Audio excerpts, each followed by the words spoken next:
পেঁয়াজ কাটার Ninja technique. প্রথমে বটি দিয়ে কাটা হতো, তারপর ব্লেন্ডারে ভালো না লাগায় এখন আমি এভাবে কাটি, এতে অল্প সময়ে বেশি পেঁয়াজ কাটা যায়।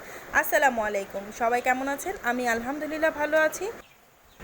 শুক্রবার শুক্রবার মানেই হলো ব্যস্ততম একটি দিন। তবে যে শুক্রবার হাজব্যান্ড বলে চলো বাইরে যাই ঘুরতে, সেই শুক্রবার অনেক ভালো লাগে। আর এটি ছিল ঈদের আগের লাস্ট ফ্রাইডে। সেদিন আমি যা যা করলাম, ছেলের আবদার ছিল পোলাও খাবে, আর আমিও খুব সুন্দর করে মটরশুঁটি দিয়ে পোলাও রান্না করলাম।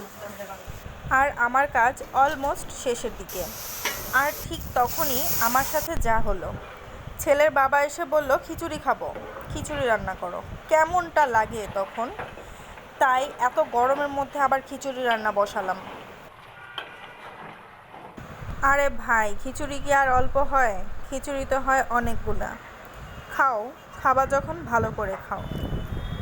তারপর আমরা সন্ধ্যাবেলা চলে গিয়েছিলাম বাইরে, আর ঠিক তখনই মনে হচ্ছিল আজকে শুক্রবার। আর এভাবেই শেষ হয়ে গেল আমার ঈদের আগের লাস্ট ফ্রাইডে। আল্লাহ হাফেজ।